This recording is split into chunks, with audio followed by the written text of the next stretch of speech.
Yo les postes, bienvenue dans cette nouvelle vidéo. Nono est avec nous, salut Nono. Salut Sacha. Alors Nono, dans l'œil du cyclone, le Paris Saint-Germain va devoir gérer une crise très mouvementée. Parce qu'au Paris Saint-Germain, là, c'est tous les jours. On a vu qu'en plus de toutes les affaires qui sont sorties ces derniers jours, Nono, Javier Tebas a attaqué Nasser Al-Khelaifi en justice à cause de Beansport qui n'aurait pas payé les droits TV. Beansport qui est à l'international, Beansport c'est dans tout l'international. Plus de 30 pays diffusent la Liga espagnole et Javier Tebas attaque en justice Nasser Al-Khelaifi. Donc voilà encore un autre problème. Dans l'œil du cyclone, Nasser Al-Khelaifi doit gérer une crise mouvementée au Paris Saint-Germain. QSI va régler son cas, Nono. Donc 21 mai 2022, on se rappelle, Nasser Al-Khelaifi annonce la prolongation de Kylian Mbappé au Paris Saint-Germain. Après un très long bras de fer avec le Real Madrid, le président du PSG a réussi à convaincre le crack de rester dans la capitale pour continuer à rêver plus grand ensemble. Donc un sacré coup de la part de Nasser Al-Khelaifi, qui n'avait pas hésité à mouiller le maillot pour obtenir la prolongation du français. Pour cela, il a accepté de nombreuses demandes de sa part, notamment celle de recruter Luis Campos. Et oui, Nono, c'est Nasser Al-Khelaifi qui s'est agenouillé devant Mbappé parce que c'est Mbappé qui a choisi son conseiller sportif, ou plutôt son directeur sportif. On ne sait pas réellement ce qu'est Luis Campos, avec lequel Al-Khelaifi avait eu une brouille, on se rappelle par le passé, par de nombreuses reprises, parce qu'il ne faut pas oublier, Nono, on n'en a pas parlé, on va commencer à te poser la question là-dessus. Rappelle-toi que quand le PSG avait perdu en 2019 contre Lille 5 buts à 1, Nasser Al-Khelaifi et Luis Campos s'étaient clashés pendant le match. Et on se rappelle aussi que Luis Campos avait un petit peu travaillé en sous-marin pour le Real Madrid en 2021 quand Mbappé voulait partir au Real Madrid. Donc très clairement déjà Mbappé avait choisi Campos qui ne s'entendait pas du tout avec Nasser Al-Khelaifi, Nono. Ah bah je suis d'accord avec toi. Nasser il s'est embrouillé avec Campos lors d'un PSG Lille. Campos a fait le sous-marin pour le Real. Donc si tu veux, dès le départ, tout ça, ça s'est mal goupillé. Donc ça devait exploser, ça devait exploser. Ils ont pris Campos pourquoi? Ils ont pris Campos que parce que il était très très aimé par Mbappé et par la famille. Voilà, c'est tout, c'est tout. C'est pour ça que Nasser a accepté le choix de Galtier. On en revient donc au problème que c'était pas son choix à lui. Donc quand tu vois tout ce bordel-là, ça ne peut pas marcher. Ça ne peut pas marcher. Alors il a accepté de nombreuses demandes de sa part, notamment celle de recruter Luis Campos avec lequel Al-Khelaifi avait eu une brouille par le passé. Se séparer de Neymar a aussi été promis par Nasser Al-Khelaifi à Mbappé, chose qui n'a pas été faite. Un président qui a pris la pause tout sourire aux côtés de Kylian Mbappé, on se rappelle, pour immortaliser ce grand moment. Pratiquement 5 mois après, les sourires ont disparu des visages de Kylian Mbappé et de Nasser Al-Khelaifi. On a vu que Marca a annoncé que le champion du monde voulait quitter Paris, club avec lequel ses relations sont complètement rompues. On a appris par la suite que l'international français qui reproche au PSG de ne pas avoir tenu ses promesses a été choqué suite aux révélations de Mediapart concernant le recrutement d'une armée numérique par le Paris Saint-Germain destinée à dénigrer certaines personnalités, dont Kylian Mbappé. Donc là, Al-Khelaifi est attaqué de toutes parts, ce qui n'arrange pas les affaires d'Al-Khelaifi. Le président du PSG doit gérer une crise monumentale à l'heure actuelle avec la bombe lâchée au sujet de Mbappé. Un départ est peut-être envisagé du côté de la direction parisienne qui vivrait cela comme un échec. Pourtant, Marca avait indiqué que le PSG ne fermait pas la porte à condition que le Français ne rejoigne pas le Real Madrid cet hiver ou cet été. Quoi qu'il en soit, Nasser fait face à un problème de taille avec Mbappé, mais pas que. Depuis plusieurs mois, celui qui occupe le poste de président du PSG et de l'ECA ou encore de Media Bin Group est au cœur de nombreuses polémiques qui salissent son image et celle du Paris Saint-Germain, Nono.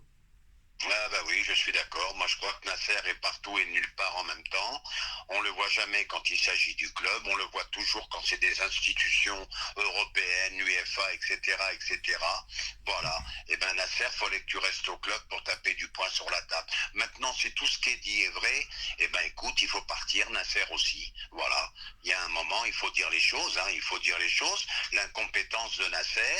Et je reconnais, bon, pour moi, c'est un prétexte pour l'histoire que Mediapart a sorti, pour moi c'est un prétexte, mais ça rajoute au fait que Mbappé ne pourra plus rester. Ça l'excuse. Moi j'excuse pas son comportement, hein, mais si vraiment le PSG, la direction a fait tout ça, là il y a de quoi malgré tout être en colère, faut quand même être juste. Alors, outre le dossier Mbappé, la sombre affaire Amraoui Diallo ou des cas d'espionnage par anciens salariés du PSG, Nasser est aussi directement pointé du doigt pour une histoire de chantage à la vidéo intime ou encore à la polémique, pour la polémique liée à l'armée numérique recrutée par son service de communication, dirigé à l'époque par Jean-Martial Ribes. Ses relations avec ce dernier posent notamment question. Critiqué et cerné, on va dire, de toutes parts, hein, Nono, Nasser Al-Khelaifi, proche de l'émir du Qatar, est dans une position plus que délicate et son avenir est fortement au cœur des débats. Mais d'après le pas... Je m'excuse, je t'interromps, moi je suis d'accord avec toi, c'est pas tenable. Alors, d'après le Parisien, QSI a déjà tranché à son sujet. Nasser Al-Khelaifi n'est absolument pas menacé, d'après une source questionnée à Doha. Là-bas, on conserve une totale confiance en Nasser Al-Khelaifi, qui en a vu d'autres, hein, depuis qu'il est à la tête du Paris Saint-Germain. Le Parisien ajoute que le Qatar a dépêché un émissaire à Paris afin de venir au chevet de Nasser, qui ne vit pas des moments évidents, une information déjà dévoilée par Canal+ il y a quelques jours. Donc l'objectif est d'aider le président parisien à faire le ménage autour de lui, ce qu'il a déjà commencé à faire en mettant de côté certains proches, hein, comme son frère, comme Jean-Martial Ribes.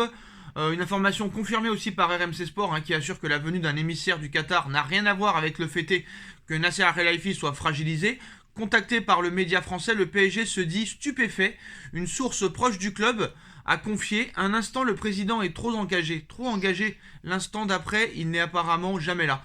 L'instant d'après, Mbappé déménage demain à Liverpool, puis c'est le Real Madrid. C'est peut-être la prochaine lune. Malheureusement, de temps en temps, nous avons ces attaques qui prouvent aussi tout un non-sens complet. Voilà, le club continue à gérer ses affaires. L'équipe n'a pas perdu un seul match de la saison, elle n'a jamais été aussi soudée et on ignore l'hystérie. Difficile pourtant, Nono, hein, d'ignorer tout ce qui se passe depuis plusieurs jours. Malgré cela, QSI et Nasser Al-Khelaifi ne se lâchent pas la main. Et Nono, hein, à chaque, on va dire, depuis 2015 ou 2016, on va dire, on va pas exagérer, on va pas dire depuis 2011, mais voilà, depuis surtout le départ de Laurent Blanc, à chaque fois que le PSG s'est fait éliminer en Ligue des Champions, à chaque fois on disait: il faut que Nasser parte, c'est Nasser le problème. Et force est de constater que voilà, le prince et Nasser Al-Khelaifi sont les meilleurs amis du monde. Le prince et Nasser Al-Khelaifi, c'est son bras droit. Voilà, Nasser c'est son bras droit. Je pense qu'après le prince, c'est Nasser qui est le plus important au Qatar.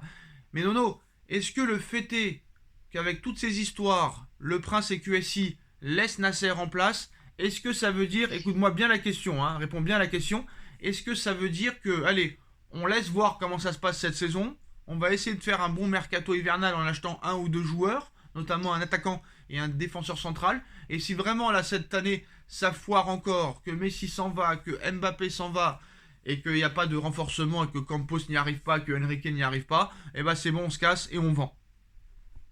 Moi je vais te répondre, ça va être très simple, tu seras peut-être pas d'accord avec moi, il continue dans les mêmes erreurs. Non mais réponds à la question. Comme tu as dit, depuis Aurier, il n'y a rien qui change. Là, malgré tout, tous les médias sont d'accord pour dire qu'il y a une grosse crise. Eux, ils te disent qu'il n'y a pas de problème. Coupez-lui le micro à Nono. Voilà, merci. Et pourquoi Il faut répondre aux questions, j'ai répondu à la question. Je te réponds aux questions, il continue dans les mêmes erreurs, voilà. Non, c'est pas... qui maintient sa confiance à El Khelafi, j'ai répondu à ta question. Ah non, pas du tout, c'est pas ma question du tout, hein. Alors ta question, est-ce qu'ils vont faire un gros mercato d'hiver? Ils le feront pas. Ce n'est pas ma question du tout en plus. Alors répète-la. Et en plus, j'ai bien dit à Nono, écoute bien la question, hein. Alors là, vous l'avez... voilà, on n'est pas entendu, hein. On n'est pas entendu, alors ma question, et c'est la dernière fois que je la poserai, est-ce que s'il n'y a pas de gros mercato et que plus personne n'arrive à faire ce qu'il faut faire, est-ce qu'ils vont se dire, bon on finit la saison, et si on n'arrive pas à garder Mbappé et Messi, et qu'on se fait encore éliminer en 8ème de finale de Ligue des Champions et qu'on n'a aucun dirigeant compétent, on vend et on se casse?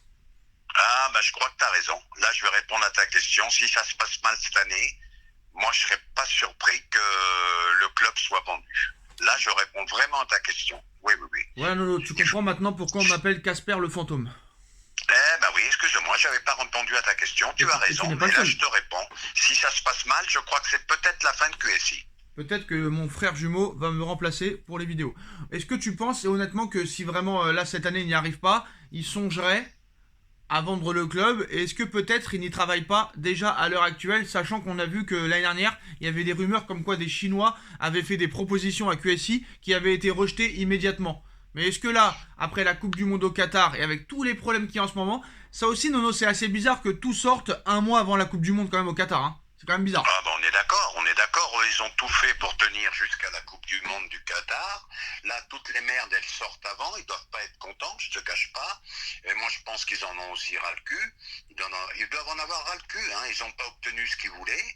Donc, moi, je serais pas surpris. Je serais pas surpris d'une vente l'année prochaine. Je serais pas surpris. Alors on passe aux petites informations, hein. Avant de passer au PSG-OM, N'Golo Kanté est officiellement forfait pour la Coupe du Monde 2022, Nono. Ah, bah, fallait s'en douter. J'aime beaucoup ce joueur, mais qu'est-ce que tu veux? Blessure récurrente sans arrêt, et ben voilà. Ce qui devait arriver arriva. Un milieu de terrain, je pense que Pogba n'ira pas non plus. Donc un milieu de terrain à refaire complètement. Alors Nono, on va parler du gros coup de gueule de l'entraîneur du Paris Saint-Germain, Christophe Galtier, cet après-midi en conférence de presse. Hein. Voilà, on va vous mettre carrément le passage, hein, ce sera beaucoup plus simple.